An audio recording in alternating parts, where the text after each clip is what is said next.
Good evening, everyone, and welcome to another installment of TED Excellence, the show where I learn more about what to do in life through my bedroom activities than I do in just living it. I guess. And I come to you live from Crater Valley on the moon with Dogcat Fox, a Pepperjack, and all of you. Good evening, everyone. Welcome again to Thursday. Nearly Friday, Thursday. I was rushing to get everything done at the last second here. I had a technical difficulty. My overlay stunk. I made a brand new overlay for this show, but of course you don't really know if it's going to work until you try to put it up live, and it was all off kilter, and I'm such a perfectionist. I didn't like it. No, sir. Didn't like it. So I had to revert back to a previous overlay. Oh, well. You weren't missing anything crazy. It wasn't like amazing or anything. It was just different. That's my intro for you. But before I get into tonight's subject matter, who's joining me on this beautiful Thursday evening? Walter Tomaszewski. Good evening. Hello, Scribe. Thanks for saying my last name correctly. Surrectly, pardon me. Another Tomaszewski is the orchestral conductor Michael Tilson Thomas. No relation, though, that I know of. All right. Well, little factoid about Walter Tomaszewski. Advocates Diaboli, good evening. Miranda Stone, uh-oh. Oh, I'm excited for this one. Just the workflow I am looking for. Well, you know Miranda Stone.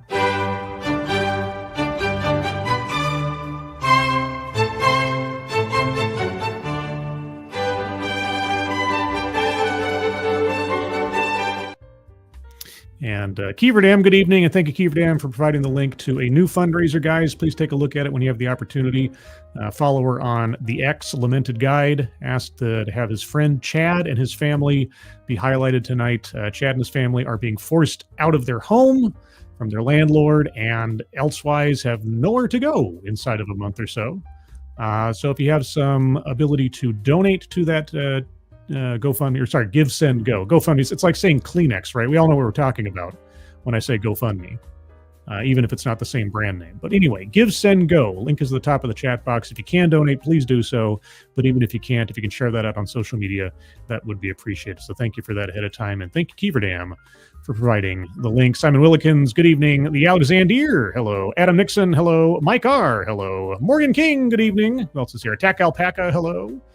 Found is here. Lurking Gopher, hello. Well, you're failing at your name today. Tier Alexander, good evening. Corey Suzuki, hello. Ostsan, hello. Somnamnial Nation, good evening. Jamie Melquist, hello. Bishop, good evening. Who else is here? The Best Remy. Oops, that's some ammunition again. The Best Remy, hello. And I think that's everybody that I see. If I missed you, if you're lurking, if you're in the future, good evening. All right, so tonight, yes, we answer the age-old question, I guess. Want to be confident at work? Start in the bedroom. Now, there's two ways you can look at this title or, try to determine what she's talking about. Either, as I said in my tweet advertising this thing, it's something salacious, which could implicate you in any number of harassment lawsuits at the workplace, or it's simply about getting good sleep. Now, if it's the former, it's going to be interesting. If it's the latter, it's going to be more mundane, but could still be interesting. If it's a combination of the two, then I guess it's just peanut butter jelly time. I don't know. Leanna Johnston, good evening. Who else is here? Did I say hello to Simon Willikins? Simon Willikins, good evening. Otho May, good evening. Yeah, so I don't know which one it's going to be. We'll find out together momentarily. Poetry. Also, tonight's bingo card is bingo card C. C as in clock radio. That was the winner of the poll on X to decide what was the best bedroom accessory. If you'd like to get your bingo card links are in the description below. And get your bingo card C ready if you'd like to join in on voting in the poll each week, along with following all of my misadventures on X. You can follow me there at the bottom of the screen there and scribe_light. I know I still haven't changed out the little Tweety bird to an X. I'll probably never get around to it because I'm lazy. But laziness might be the word of the day if we're all supposed to be spending more time in bed than working. So, with that all as preamble, start off with a few seconds for a sound test. You guys tell me if you can hear it and then we will proceed. What if I tell you? What if you tell me? Well, it's not. Well, I mean, what if Dr. Doom is the Sorcerer Supreme? I think you're about to. So it's not a what if. It's no longer a question. It's just a certainty, isn't it? Let's see. 5x5 says Morgan King. Sounds good. It says Mr. Mike R. And Miranda Stone just says good. No qualification. Everything's good. All right. What if I told you The key to your next career breakthrough isn't hidden in your qualification or skill set? Mm-hmm. What if it has nothing to do with working harder or waiting for your boss to recognize your potential? Oh, so you're talking OnlyFans. What if the real key to success lies somewhere unexpected? Oh, lies somewhere unexpected, as in laying down? Wordplay? What if I tell you it lies in the bedroom? Oh, yeah. Here we go, everybody. My next career opportunity lies in the bedroom. I'm just a gigolo, and everywhere I go. Now, you must think, woohoo, this talk is about sex. You're gonna. It was. Yeah, we were fooled all along, weren't we? It's about sleep cycle. Well, it's not. Ow! At least not entirely. See, I told you. It is about something much more fundamental that Sleep shapes cycle. every part of our lives. Confidence. Confidence. Okay. I'm trying to think of what is the confident, non-sex element of the bedroom. Am I sure that I cleaned my sheets yesterday? Something like that. I suppose that's a possibility. The Mum, hello. Dr. Doom is the Sorcerer Supreme. Oh, did they actually make him the Sorcerer Supreme now? Because that used to be it still is one of my favorite issues of the What If comic book from way back in the day. But I say, and he was, when Doctor Strange was going to retire and they had to figure out who was going to be the new Sorcerer Supreme. I know Dr. Doom was one of the choices. This is long, long ago now, until it became Dr. Voodoo, who used to be Brother Voodoo. And that lasted all of 6 issues before they reverted back to Doctor Strange. If you're going to change something that fundamental, you got to commit to it. And they didn't. And Dr. Voodoo was actually kind of a cool idea, but they completely screwed it up. But anyway, that aside. Angelverse, hello. And Yvonne Solomon, hello. Is she going to tell us to make our bed? Hey, that's it. That's it. That could be it. Something as fundamental as cleaning your room and making your bed. And you'll be better in the workplace. Just think about it. I am thinking a lot about it, unfortunately, more so than I think is probably necessary. The bedroom is a place where we spend 1/3 of our lives. Mm-hmm. Yet, it is often a place where we make most of the compromises. How do you mean? You might be shivering through the night because your partner loves to turn the bedroom into a fridge. No. Or you're stuffing earplugs just to block out their earth-shaking snoring. No. Or you're wearing an eye mask to cover the screen light of their late-night Netflix marathon. I do. I took an airplane trip last summer, and they gave me one of those free sleep masks for the flight, and I still have it. And yeah, sometimes I put on something in the background on the YouTubes of the TV or something just to lull me into sleep, and I'll put my eye mask on to block out the glare while the timer counts down to turn the thing off by the time I've fallen asleep. So yes, I do that. Sure. Okay. You finally found something that I can somewhat relate to. All these small sacrifices might seem insignificant at the beginning. But over time, they erode something deeper. The quality of your sleep? Namely, your sense of self-worth. My sense of self-worth. Okay, well, now this has taken a direction I hadn't thought of, but before we go any deeper, let's look at the bingo card and remind ourselves what we are listening for tonight. Remember, guys, this is bingo card C. Links are in the description for the bingo cards. Diversity, equity, and inclusion. Word salad. It's possible. Mind reading or assumes motives. Not overly so yet. We'll wait and see. A list? Yes, I'm going to circle a list because she gave us some possible examples of what might be affecting our sleep. Marginalization? No. Patriarchy? No. Contradicts own point or fails to make argument? Don't know yet. Feminism? No. Attempt to coin new buzzword or buzz phrase? I wouldn't be surprised. Let's find out. Systemic or institutional? Not so much yet. Anecdote that probably never happened. White supremacy? I would be amazed, but then this is TEDx, so you never know. Childhood or family anecdote? Not yet. Leaves out vital context? Don't know yet. Weightless example or non sequitur?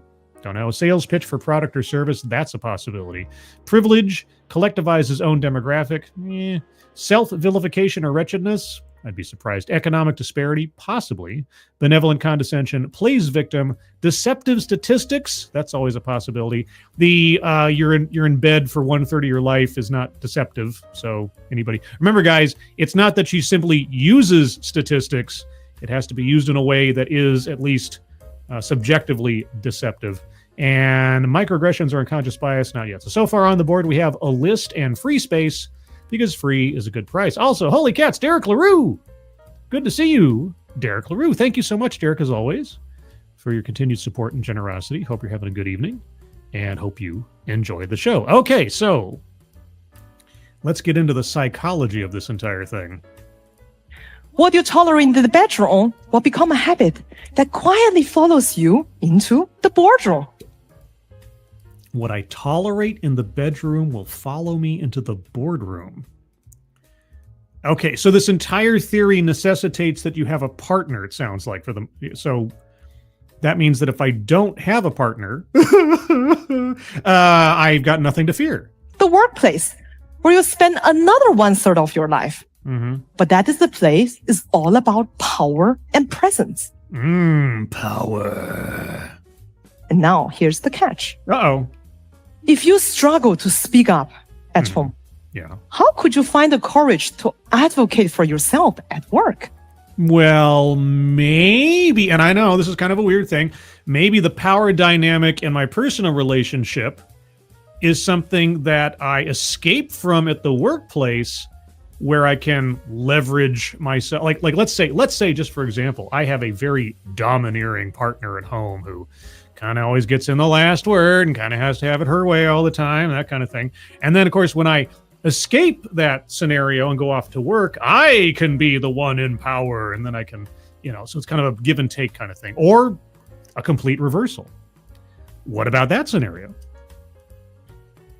If you are afraid to ask person closest to you about something you need, how could you step up to your boss, ask for a salary increase?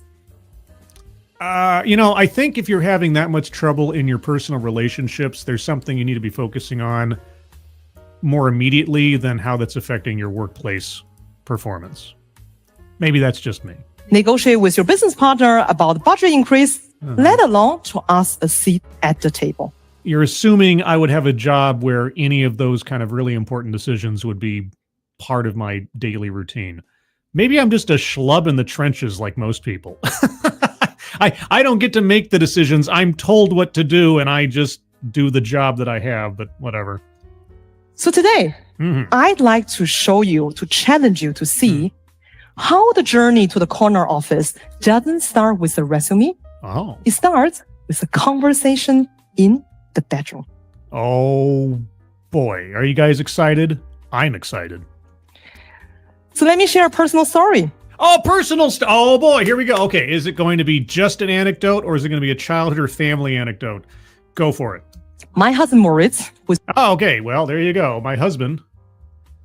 Circling childhood or family anecdote. She did say husband, didn't she? I didn't just jump the gun on there. Hold on. Let me back up a little bit. Back up just a smidge. Just make sure I got that right. So let me share a personal story. My husband, Moritz, was German. Was German? He's no longer German. He defected? Or he's passed away? Okay. I don't know. I guess we'll find in a moment. First, thank you, Faustonia. Hey, yeah, me. Hey, boss. Can I have a raise? Boss, not right now. I have a headache. I like that one. That was a good one. I like that one. And for that...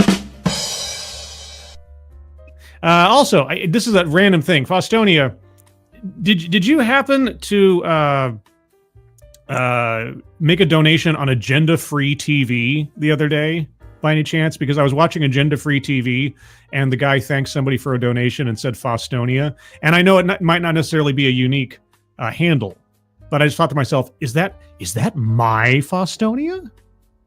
So if you happen to have made a donation on Agenda-Free TV a couple days ago, I heard it. If that wasn't you, well, there's somebody else out there using your. I did. You got me hooked on them. Oh my gosh. I'm like some kind of evangelist for other channels. Yeah. No, free promotion for Agenda-Free TV. This is a guy, Steve Lookner, and he's quite a character, but he provides live stream coverage of breaking events all the time. He's paid for having access to feeds from all sorts of news sources and stuff.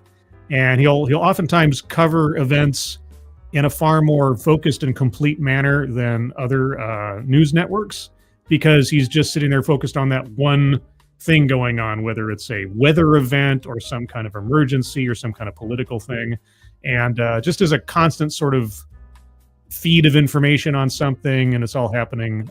He's plugged into so many places and things. It's you kind of get hooked to it as the background noise, if nothing else, when something's going on, or for something that's really happening in the moment. But anyway, there you go. Free plug in Faustonia. It's a small world, after all. Anyway, over onto the board, circling childhood or family anecdote. Okay, so, and also the next question is, since this is the first anecdote, is it an anecdote that we believe? Okay, so her husband Moritz, who was German. Personal story. My husband Moritz, who's German, has been snoring as long as I could remember.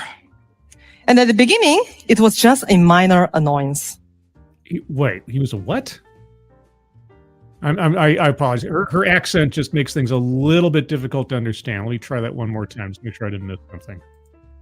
So let me share a personal story. Yes. My husband Moritz, who's German. Okay, who is German, not was German. Okay. Has been snoring as long as I could remember. Snoring. Okay. All right. Snoring.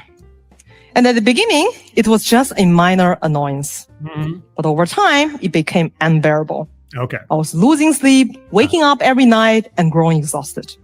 Maybe he needs to. What's that thing you have to go in for sometimes? Not sleep apnea necessarily, but you get that little surgery on your nose or whatever or inside your little nose bone. Maybe I forget what it is. And of course, I was complaining here and there. Mm-hmm. Silently. I was throwing him the karate kick in the night and giving him the killer gaze in the next morning. It's not his fault. He's not doing it on purpose. I even considered to buy industrial strength earplugs. But the truth is, I never really asked him to do something about it. Okay. Yeah, aside from getting that surgery or something, or getting one of those little sticky things you put on your nose, I guess, to keep your nasal pathways open or something. Okay. Because I told myself, what can he even do? He's asleep. Yeah, so why are you giving him the death glare every morning? And plus, someone cool like me does not want to come across as some high-maintenance wife complaining over something is so small. So you're just kind of got this strange veneer of not being a high-maintenance wife? So many men snore afterwards. Women snore too, you know. So I just adapted. Earplugs, white noise machine, dragging myself into the living room, mid of the night. Okay, well, here's the thing. If I was the partner in this situation, the snoring one, and it became obvious, even if she didn't confront me directly about it, but just through behavior patterns, she started doing something, I probably would take the initiative as a caring partner to do something about it myself. But okay. But night after night, I grew more frustrated and exhausted. Finally, there was this one night, he already started to snore before I even fall asleep. Oh my God. Well, then it was time to break out the axe. So I had no sleep, and I just snapped. Uh-oh, she snapped. It's that episode. Next time on Snapped. Next morning, Yeah? when he was slowly more waking up, I just couldn't hold it anymore. So I shouted at him, Oh. Es reicht! Ich kann nicht mehr mit dir schlafen. Gesundheit. It's enough. I can't sleep with you anymore. I can't sleep with you anymore. That's when he took extreme measures and cut off his own nose to spite her sleep. Oh, wait. And Moritz, completely caught off guard, unexpected, waking up still. What? No sex anymore? Okay, well, first of all, like I say, Moritz is a dunderhead if he hadn't noticed all these signals in the first place, or if you ever said anything to this point and all of a sudden one morning you just couldn't take it anymore. Okay. Man, what else is on their mind? I don't know. Providing for you. No, I cannot sleep next to you anymore. Your snoring is waking me up every day for years. You must fix it. Okay, you know what? Communication. I've said it before. It's not exactly news to anybody else. Communication. If you do not have honest communication in a relationship, you are damaging that relationship, either severely or eroding it over time. Years you went through this. Okay, first, you said nothing for years. Secondly, he noticed nothing for years. Now, can I believe that this anecdote is true? Yes. I can believe that a couple can be so dense with one another that this could go on for a long time, and someone could look at try to think of propriety more than being honest with somebody and trying to save their feelings or not be a nag or something. But it's just on the edge. It's just on the edge. Now, in the meanwhile, wide awake by the Mhm. shock of the potential horror of his sexless life, But you didn't talk about, okay. Moritz was wide awake Uh-huh. and he sat up and looked at me with astonishment. Astonishment. And he said, Yeah? Wait, Wait. my snoring, is this that bad? I had no idea. Okay. I mean, maybe Moritz is a complete idiot, but if this has been going on for years, she bought a white noise machine, she had earplugs, she would get up in the middle of the night and sleep on the couch over the course. It might be only in a minor key here, but I can't quite buy it. Just can't quite. So I'm circling anecdote that probably never happened. Just seems too much. She laid it on a bit too thick. Some of it I could believe. Why didn't you say something much sooner? Well, that is a good question. And that moment, it hit me. What hit you? That years went by and you did nothing? Why hadn't I have spoken up much sooner? Yeah. Why had I assumed that my discomfort wasn't worth addressing? Because you're subservient to your husband, as all women should be.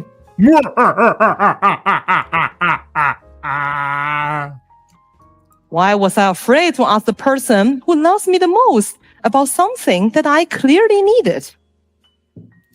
Well, my bigger question is, why didn't Morris notice all of the signs that you say you gave him over the course of years that something was wrong? If I had convinced myself that my sleeping wasn't worth addressing, what was I saying about my self-worth to the world? I don't know. Do tell. And here's the truth. Uh-oh. Women do this all the time. Oh my God, women don't speak up when something's wrong. I think it's more of a people thing than a woman thing, but anyway, Bridget, good evening. Dina B, hello. Kay Roberts, hello. Who else is here? Roan Hirushin, hello. Anybody else I missed in the meantime? Let me check, make sure real quick. I hope not. I don't think so. JB, hello. Kirsten Scholl over on the X machine. Yeah, by the way, guys, I'm simulcasting over on X. So if you happen to be on X or you have an X account and you see the streaming over there, if you would retweet it out or whatever they call it these days, I'd appreciate that too. Especially in the bedroom. Mm-hmm. Raise your hand if you've ever pretended to have a headache just to avoid sex. Oh, hey, we had something mentioned like that earlier. I don't know. I've never pretended to have a headache to avoid sex. I don't know why that is. I've been there.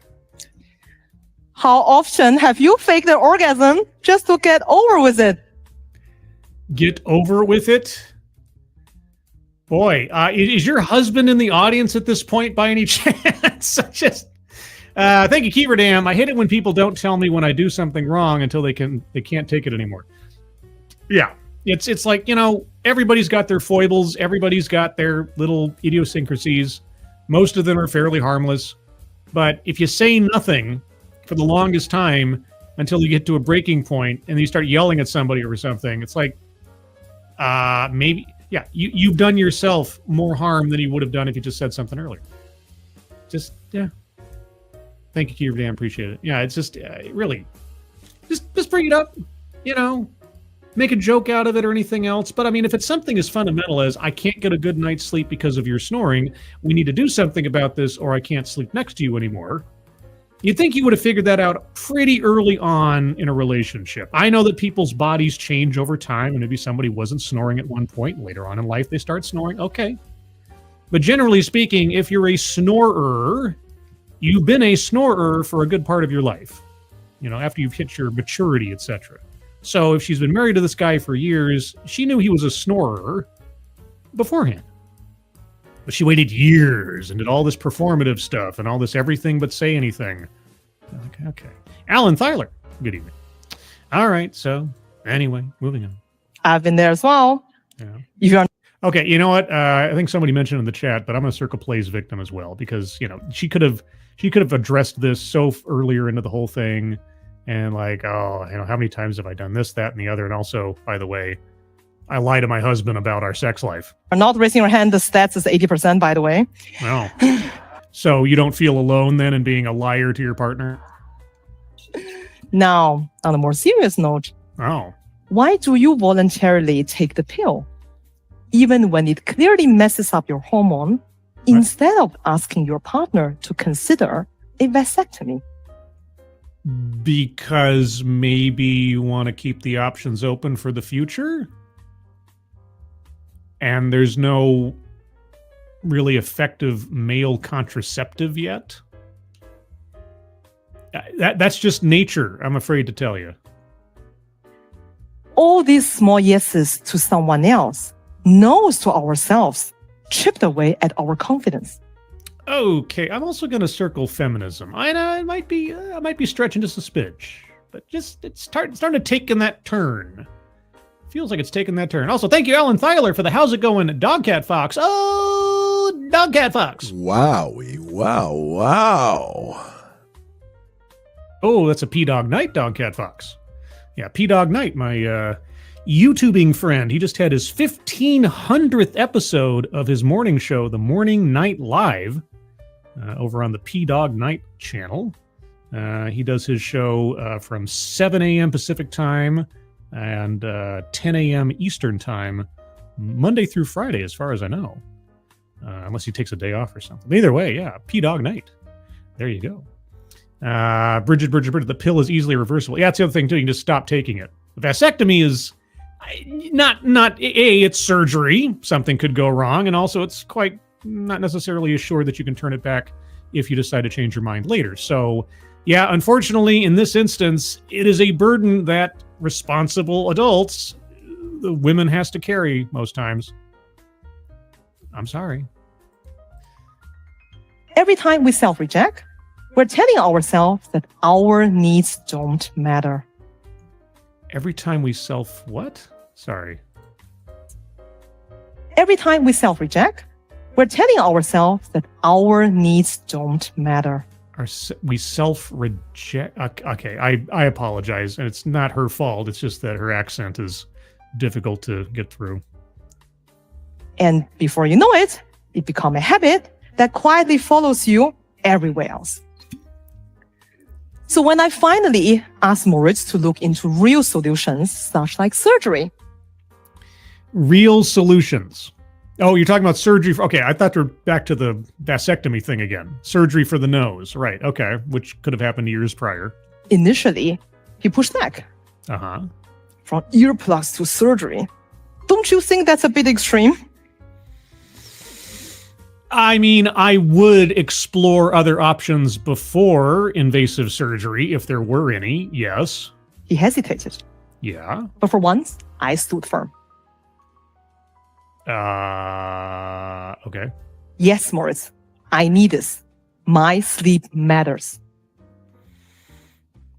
Okay. Now, someone in the chat will have to correct me because I don't know for sure. I've never had to deal with this directly. There are at least attempts you can make to non-invasive remedies for snoring, aren't there? I mean, I guess it depends on how serious the condition of your nasal cavity or whatever is to do this, but there are other options other than getting surgery, correct? Eventually, he agreed.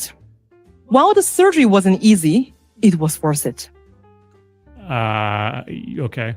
Not only for the restful sleep I finally got, but for something much deeper. Uh-huh.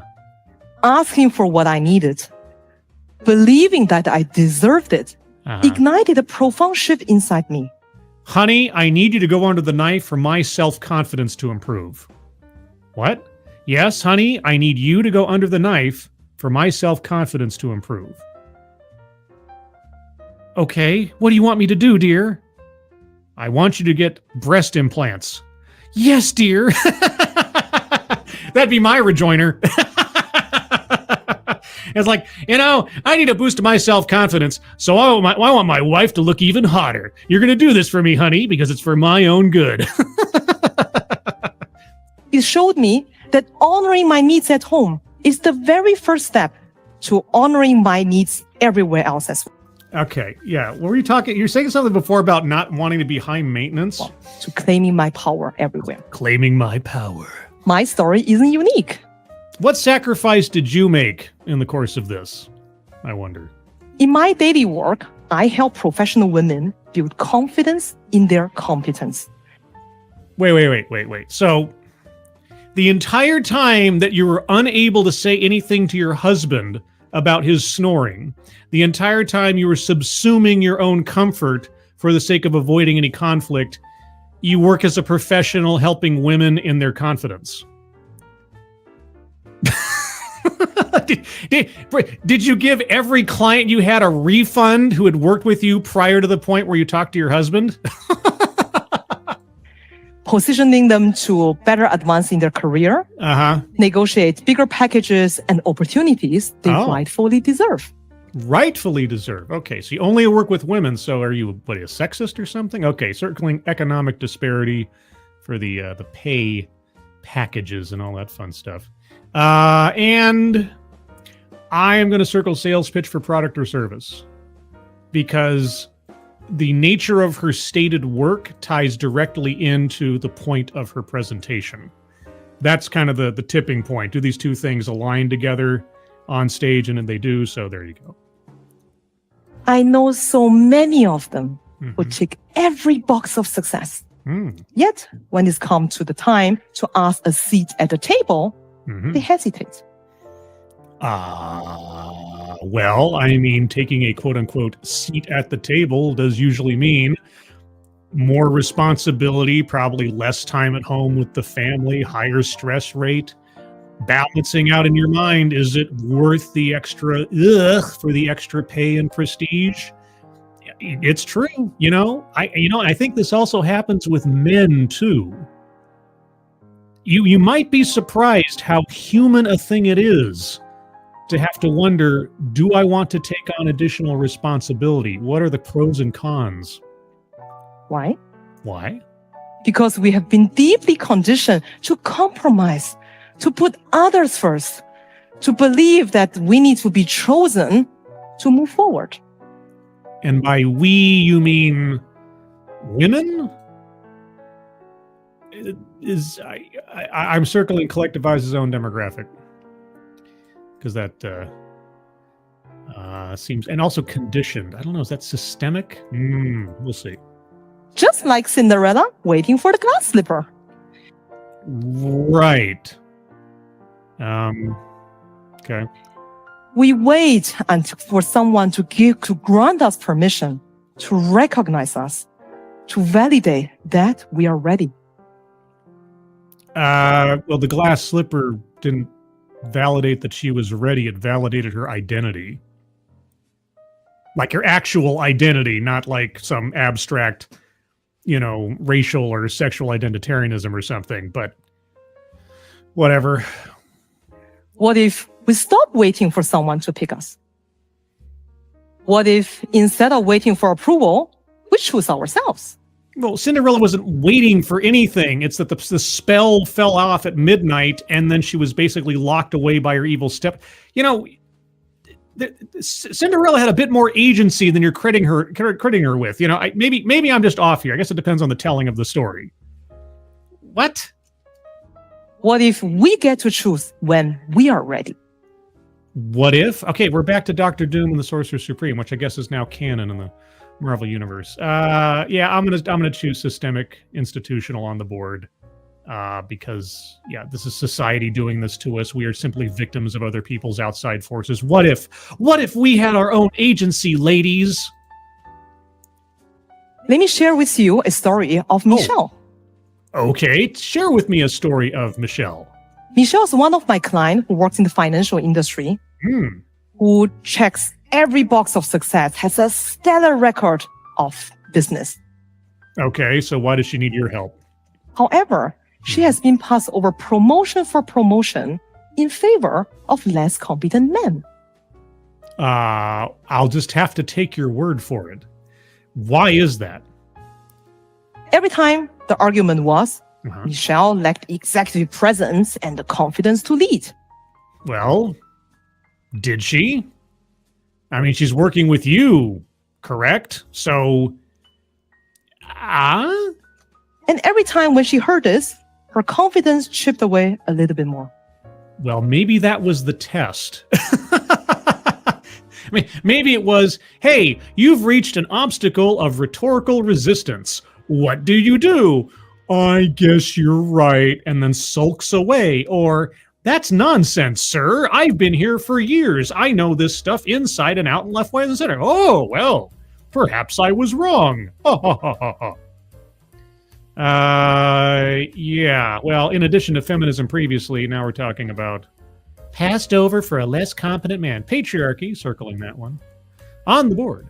Not quite at DEI yet. Hasn't had anything in the talk that would qualify quite yet, but let's wait and see. Privilege might be on the docket here, but we'll wait and see what she has to say. Eventually, she told herself, well, this is probably the furthest I could ever got. Okay, well, therein lies the problem, doesn't it? They say she doesn't have the confidence, the executive presence and everything, and she just capitulates. So if she's someone who capitulates as a matter of course, then I guess they were right. And one day, we were running a workshop at the company. Yeah. During the break, she shared with me, she was venting about her husband, Dave. Oh, Dave. Just like Moritz, who has become a loud snorer over the past years. Wow, what a coincidence. And she was stunned when I shared with her how Moritz had undergone surgery to fix his snoring. Is surgery to fix snoring? I mean, honestly, I think that would be the last resort in such situations if you can avoid it. People in the chat were saying like a CPAP machine or whatever. It's like, well, do you really want to like hook up a machine every night to sleep? Wouldn't that be just kind of 6 of one thing, half a dozen of the other for having an interruption to your sleep cycle? But anyway, is surgery to address snoring really an unknown quantity in this world? And she confessed she could never possibly selfishly ask Dave to do something that drastic just for her own comfort. Well, I mean, if you can't address it in any other way first, then anyway. And she was convinced, even if she were to really ask Dave, he will shut it down immediately. There's no point to ask at all. Well, maybe so. She knows Dave better than you do. However, as we sat there, it became clear. Just like me, Michelle has actually never made the ask Dave to do anything about it. Okay, well, what has she got to lose? Not even once. Oh my gosh. So it's basically your story again. Why? Okay, you made the point with your own anecdote, but now you're giving us an almost exact copy of your own anecdote as proof to underscore your own point from your own anecdote. And that moment hit Michelle like a wake-up call. Oh my gosh. She realized that she has been holding back in so many areas in their personal lives, assuming the answer would be no without even making the ask. Yeah, it's kind of like when a guy's debating whether or not to try to talk to or ask out a girl. I know, it's one of those things you won't know if you don't try. It's true. By avoiding the ask, she has been silently reinforcing self-limiting beliefs everywhere else. This is, you could have picked one and saved us all the time. Your story or Michelle's story. They're the exact same with the exact same lesson. So with this new gained clarity, Michelle decided she's going to confront Dave with something much more difficult to address than the snoring. Oh, what's more difficult to address than the snoring? Something she had been holding back for 30 years. 30 years? You're not the father of our child. I'm trying to think of like the worst case scenario. What you been holding back for 30 years? It's like I'm your sister.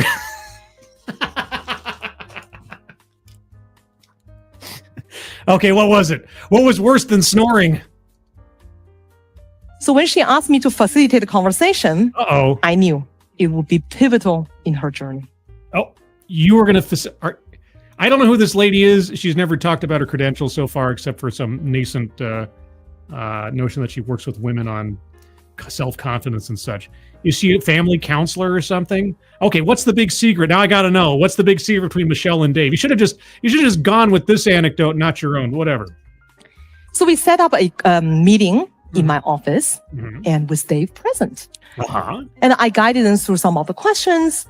While the conversation deepened, Michelle found her opening. And she took a big breath.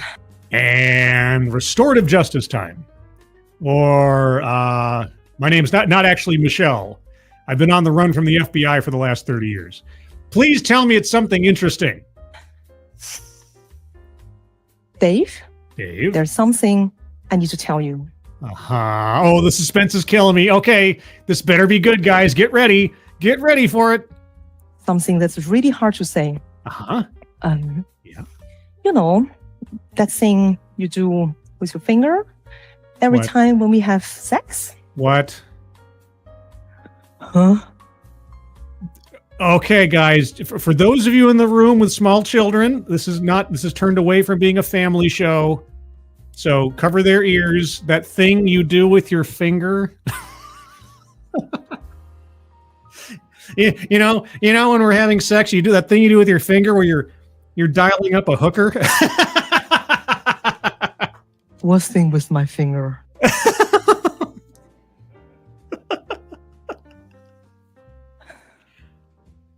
That thing with your finger.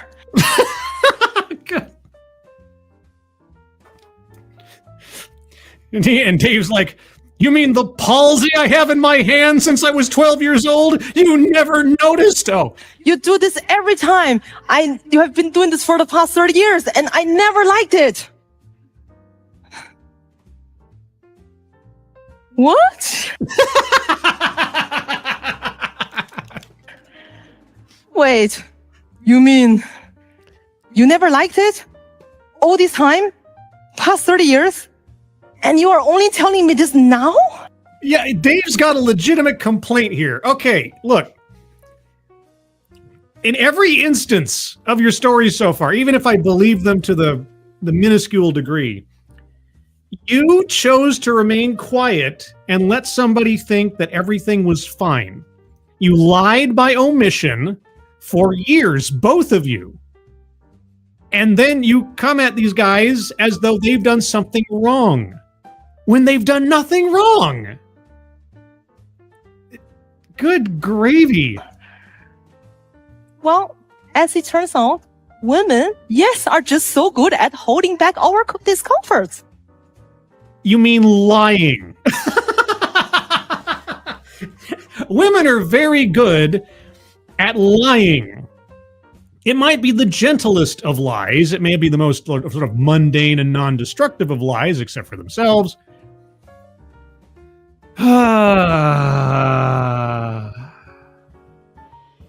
Okay, and with this revelation, did Michelle suddenly have the confidence to, conjure executive decision-making powers within herself now that she told her husband not to do that thing with his finger anymore?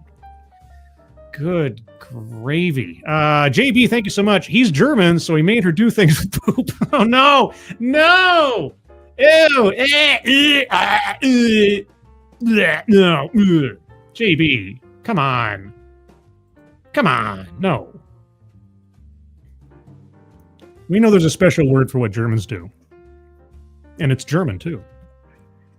Well, to Michelle's surprise, Dave didn't get defensive.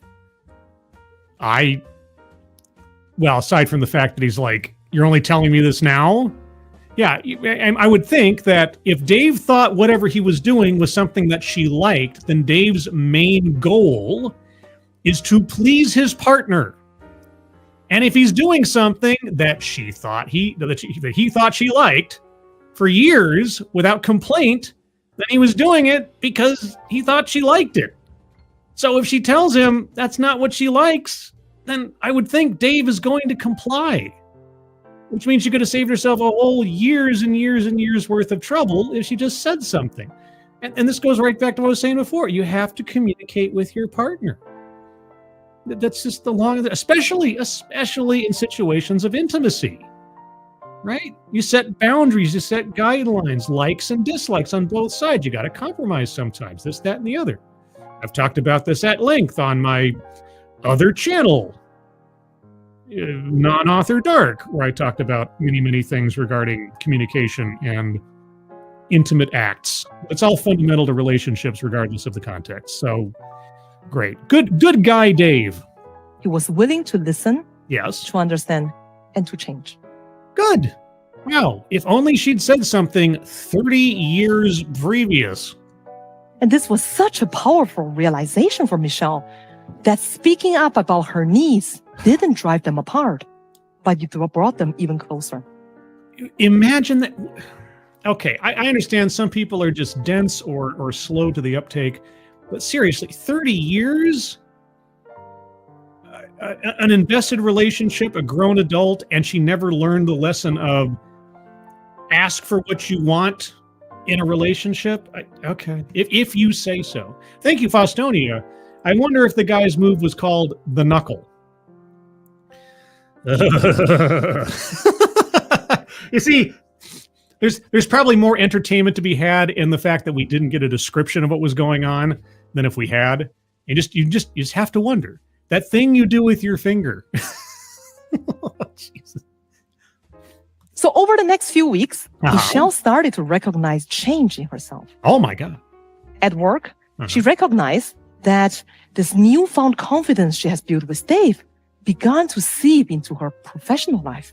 Oh my gosh. And did she then get the promotion she was looking for when her attitude and her assertiveness changed in a noticeable way to her superiors? At work, she started to advocate for her ideas much more assertively. She wasn't just presenting her thoughts, she was owning them. Every time she voiced a need and received a yes, it wasn't just about getting what she wanted, but it was about feeling empowered to ask in the first place. Oh my gosh, what a revelation. Can you believe it, ladies and gentlemen?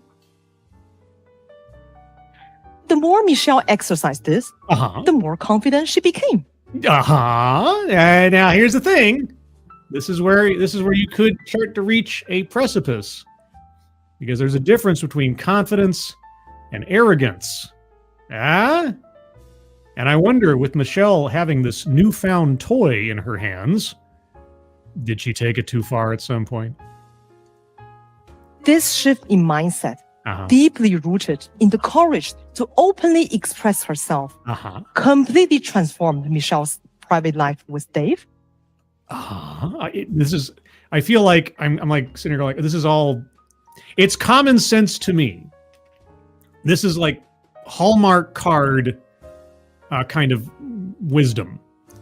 But okay, some people are slow to learn. And her professional life at work. Did she get that promotion finally? So when the next promotion opportunity came around, Michelle was ready. Oh, she was ready. But we already know that her superiors are completely sexist. They're going to hire somebody who's less qualified and particularly male every time, right? She didn't wait anybody to pick her. She stepped up and made her case confidently as the best candidate. And of course, they passed her over because she's a woman. And of course, she got the job. Oh my God! Okay, so her superiors were correct about her. So previously, when you implicated her superiors as being sexist and weighing gender over merit, it wasn't. It was about merit. It was about demonstrating an executive presence and leadership skills. Are you going to, abstractly apologize to her superiors now that you've completely dismissed and dispelled that accusation? No, of course not. In the Chinese culture, we have a saying, 滴水穿石, dripping water wears through stone. Yes. You can wear somebody down with annoyance. It's true. That's why Chinese water torture was a thing. It still is. Building confidence is much the same. Every time you speak up at home, you're exercising a muscle that grows stronger with each use. Yeah, but just make sure you don't overuse it. Again, getting into obnoxious, domineering territory or arrogance, there's a balance there. You have to find the healthy balance. When you find the courage to voice your needs to those closest to you, you are building a foundation of self-assurance that naturally carries into every other area of your life. Possibly so. It all depends on the individual. So think about it. I have been for the last hour or so. Ask yourself, what am I holding back? What am I holding back? Holding back the years. Oh. Why am I settling for less? Well, what if I don't desire more? Why am I not speaking up? Because I have no one to talk to.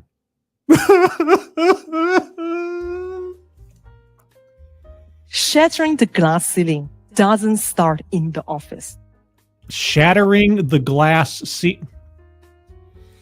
There was no glass ceiling. Michelle had not demonstrated the necessary skills for the job she was aiming for. You just proved that.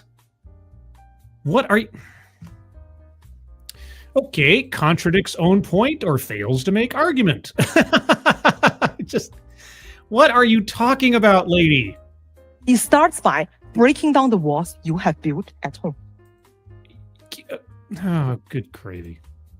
So tonight is the night where to become one. Think about that one conversation you have been putting off in the bedroom. That one conversation I've been putting off in the bedroom. I'd only be talking to myself. That'd be crazy. I'd never do that. What I scribe? Owie, wow, wow.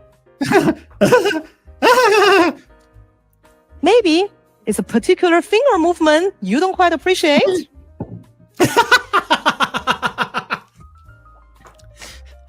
I don't appreciate that finger movement.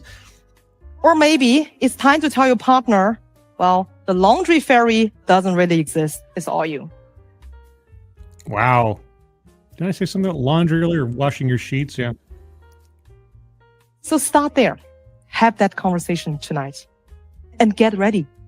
The most profound transformation happens when you start to advocate your desire at home. Oh my gosh. Because confidence in the bedroom leads to confidence in the boardroom. Thank you. Okay. Well, there you go, guys. If you didn't understand it already, yes, tell your partner what you like, want, or otherwise. Capitulating to the fear of upsetting them is unhealthy for the entire endeavor. I have seen this happen in real life, in real time, with other people I've known in relationships. I've seen it happen, or the after effects thereof, in my own relationships. So if there's something out there with your partner that isn't working, or you want to try something new, or you want something old to stop, you gotta say something. You say nothing, nothing will change. There you go. I could have saved everybody a 15-minute some odd second TEDx talk with that one. But anyway, moving on to the bingo card. Let's get ourselves ready to do some analysis. Are you guys ready for some analysis? Oh boy, let me shrink this down just a smidge. There we go. All right, so this is the card as I have it right now. I'm going to go over it one more time by myself. If you have an argument for a square to be circled, hold on to it momentarily. I will get to you, and we'll see what we can do. Diversity, equity, and inclusion. I didn't hear enough about that. I heard the glass ceiling thing. That's very feminism, but it's not necessarily diversity, equity, inclusion. So if you have an argument for that one, you're gonna have to really wow me with that one. Word salad. I didn't really hear anything that was sort of just babble, but and as much as her advice is, as far as I'm concerned, kind of boilerplate wisdom, it's not nonsense either. So mind reading or assumes motives. Yeah, she did make several jumps in assumption about how men work and how women work and that kind of thing, and also the superiors of Michelle in the implication. Circle in that one. Marginalization. I don't want to double dip too much on the Michelle story. Of course, she only gave us a couple of examples to work with here. I mean, the accusation was that Michelle was being marginalized because she was female, specifically, and getting a promotion. I'll leave that one. If somebody wants to back me up on that or make a better argument, go ahead. Attempt to coin new buzzword or buzz phrase. Well, her closing statement really did, and of course the title of the presentation kind of went there. If you want to do better in the boardroom, start in the bedroom or whatever. Or do better in the bedroom if you want to work. Okay, it was the title. She really emphasized that at the end. That was the whole theme of the thing. So, and of course, was the whole point of the argument. So, with that, if you can, Bingo. What? Bingo! Yeah! Of course! All right, so moving on. White supremacy. I understand that she talked about Germany a lot in there, even spoke some, but that's not automatically white supremacy. Leaves out vital context. Vital context. Okay, this is a tough one because was there anything I still needed to know by the end of this? Or some bewilderment I had?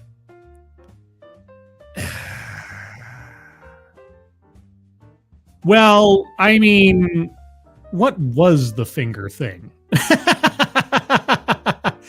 Yeah, all right. I maybe I don't want to know. At the same time, feels like we kind of should know. Weightless example or non sequitur. I really feel like the taking the pill that came out of nowhere, had nothing to do with anything, and was not at all an analogy or analogous to having invasive surgery. So, yeah, that one kind of befuddled me when it happened. So I'm circling that one. Privilege. Well, it's a bingo square, and I already talked about the whole Michelle's superiors and things. I don't know that there was an example or a thematic element of privilege in this, but I'm open to be corrected. Self-vilification or wretchedness? Yes, in the sense that she did keep silent about her own sort of foibles for so many years, and that was kind of her own fault. She at least confessed that. So I can give her credit for that. So circling that square is not necessarily indictment of her. It's at least it's honest. Benevolent condescension. Not sure about that one. Deceptive statistics. None that I can think of. You spend 1/3 of your time in bed. You spend another 1/3 of your time at work. There's nothing deceptive about that. That's just a generalization. And lastly, microaggressions or unconscious bias.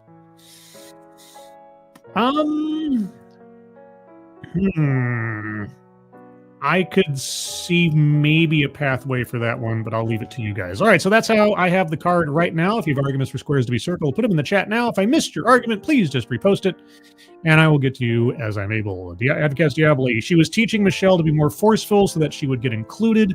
So DRI needs circled. DRI? You mean DEI?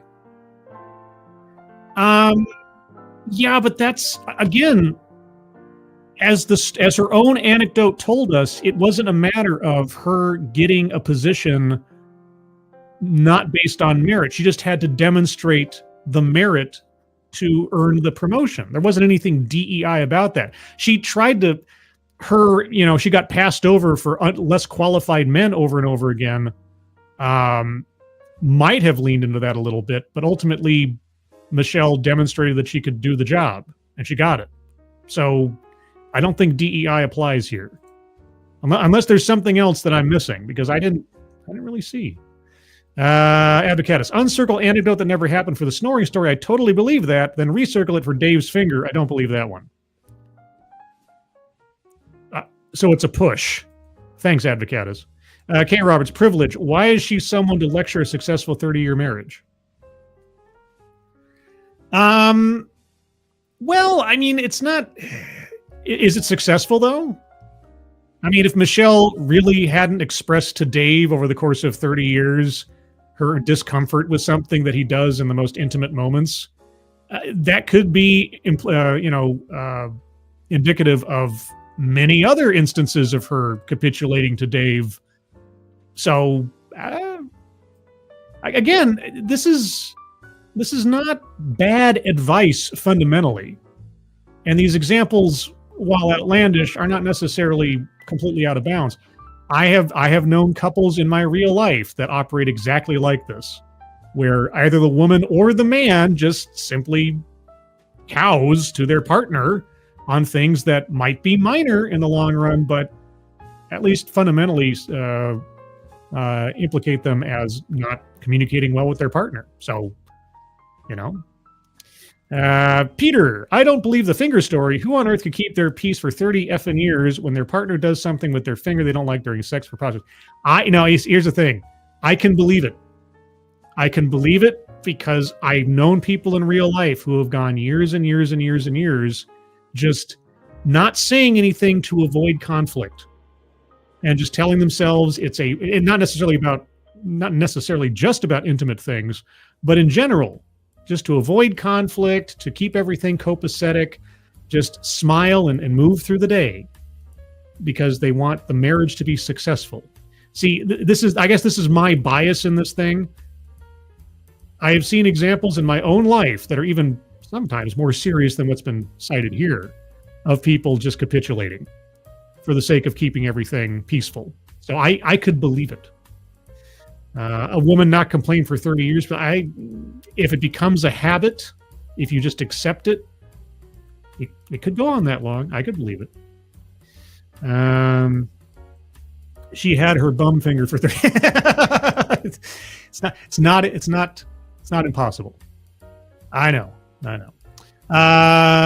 Okay, so yeah, the DEI thing, I'm not quite sure we got there. Sexism was implied, yes, but DEI, I didn't hear anything that was DEI specific. Getting a seat at the table, that is common rhetoric with DEI advocates. But in this case, ultimately, the story was not about DEI. It was about the lady earning her place into the promotion, which is not DEI. The fact that they passed her over and over again for the job when she is a female, that's not DEI. That's actually the opposite of what DEI attempts to do. They weren't concerned with representation or anything. So I don't think it crosses that line. Miranda Stone, it lasted 30 years, so maybe she was doing something right. Well, yeah, she could have been doing something right. Yeah. And then, of course, she brings up the finger thing, and they got divorced a week later. Like, how dare you? You know, maybe it was a necessary compromise. Maybe that was the keystone to the entire relationship, and everything just went by the wayside later on. K. Roberts, to step to statistics, was it really just the one finger? Oh, no. Har. Let's see. A woman not complaining for 30 years, but sadly, it's a thing. Yeah, no, I know. Like I say, well, like I say, I have some stories I could tell, brief stories, but still about people that I know in my personal life that have kept secrets about worse things to make sure their partner did not feel uncomfortable about certain things, and they can get very awkward. It is entirely possible that someone could keep a secret about something for a very long time at the risk of A, upsetting their partner, and B, having to tell something else about their personal experiences that might upset their partner. So, or she created it by faking it after the first time he did it. And see, this is the thing. If you bait your partner into believing a false narrative about what they do that makes you happy, the fact that they do it again and again and again is actually a sign that they care about your happiness, right? If you tell somebody, I like it when you do this, or I don't like it when you do that, and it's not an indictment of them, it's just letting them know, well, then you can kind of tell over time whether they respect your boundaries and or are concerned with your satisfaction. Do they do the thing you like? Do they stay away from doing the thing you don't like? These are little, you don't have to think of them as tests necessarily, but they are indicators of a responsive partner, a partner that cares. And so Dave repeating something over and over and over and over and over again, which sounds like it's not just some, casual thing. It's a very specific action he is taking for 30 years. Dave cares about Michelle's happiness. He was just lied to. And he persisted under a misapprehension engineered by Michelle. I would hold Dave completely harmless from this. And Michelle, boy, you could have said something earlier. You could have spent the last 30 years exploring all types of things that you do like. But anyway, that's a whole other lecture. Again, I have some videos on my alternate channel, Non-Author Dark, if you can find it, and if that's your kind of thing. Advocast Diablo, horseradish bacon dip is the best chip dip. I don't think I've ever had it, but I can imagine the flavors, and you may not be wrong. Miranda Stone, Dave is the best, I think. Well, all signs point to Dave being a good guy, ultimately. JB also says, that sounds good. Not gonna lie. Yeah, I'm just thinking, I'm like imagining horseradish mixed with some bacon flavor. Is there a brand name for that? I mean, maybe that's a standard dip out there. I don't dip very often. I may dab occasionally out of celebration, but that's a whole other thing. Any other arguments for squares to be circled, guys? I think that's about it. Let's see. Diversity. Again, word salad. No. Marginalized. You could make the argument that Michelle was being marginalized, but it was not without cause. It wasn't just because she was a woman or something. It was because she wasn't demonstrating the skills and the attitude necessary for the job. It feels like that entire sob story that she was constructing at the beginning was utter nonsense. because as soon as Michelle had an attitude adjustment, everything went up. Everything came up Millhouse for her. So white supremacy, no privilege. I mean, she just said glass ceiling and everything. But then, of course, the example that she uses had nothing to do with the glass ceiling. Benevolent condescension, deceptive. Yeah, I don't see anything else there clearly. But as always, guys, if you have arguments for squares to be circled after the show is completed, you can always put a comment in the comments below or leave a comment over on the Discord server. Do you know I have a Discord server? Well, I have a Discord server. Link to the Discord server is in the chat right now. If you click on that link, you'll find yourself on the landing channel called Say Hello. And in addition to saying hello, you just have to say the secret word. The secret word will tell me that you watched the stream, are not a bot, and have thus earned the right, the privilege, the entitlement to join the Discord server. And today's secret word is finger. Just say hello, finger, and I'll definitely know that you watched this show. A couple of programming notes. Tomorrow at 12:30 p.m. Pacific Time, 3:30 p.m. Eastern Time will be the next installment of DEI Death Watch. And holy cats, guys, a lot of stuff has happened this week. I got a lot of stories. I might have to pick and choose which ones I go over, or otherwise it'll be a very long stream. So again, that'll be at 12:30 p.m. Pacific Time, 3:30 p.m. Eastern Time for DEI Death Watch. Also, I am planning on being on the panel tomorrow morning at 9:05 a.m. Pacific Time, noon 05 p.m. Eastern Time for Midnight's Edge in the Morning, where scheduled to appear author Chuck Dixon is going to be a guest on the show. Chuck Dixon, author, among other things, of the best issue of The Punisher ever written. And in fact, his first issue that he ever did, Punisher number 45, One Way Fair, best Punisher story ever told. Also author of many, many, many other books and comic books, including a series called, a series that started off with Levon's Trade. Now, Levon's Trade, which has now been made into a major motion picture starring Jason Statham called A Working Man, which is coming out, I think, either today or tomorrow. So, we'll be talking with Chuck Dixon. He's also recently authored a, so far, short series of Conan the Barbarian stories. I'm hoping at some point to ask him about his upcoming entry into that series, because those books are awesome, even though they are now very hard to find. I don't even know if the second one's in print anymore, but I have a copy. I got my copy. Anyway, that'll be tomorrow on Midnight's Edge in the morning. And also Sunday will be the Sunday stream at 8 a.m. Pacific, 11 a.m. Eastern. I'll talk about other news stories throughout the week that I found interesting, that you might find interesting too. So that's all the programming notes. But elsewise, everyone, thank you so much for joining me. Moderators, thank you for keeping an eye on things, even though everyone here is so well behaved. You have very, very, very little to do.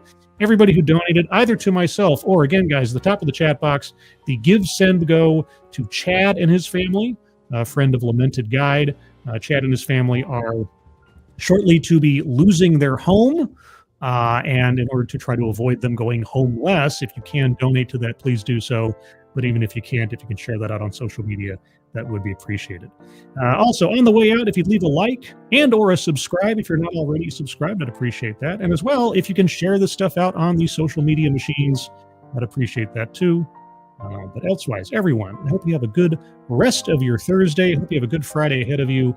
I hope you have a good weekend as well. I hope you're all safe and well. If you're not well, please get well soon.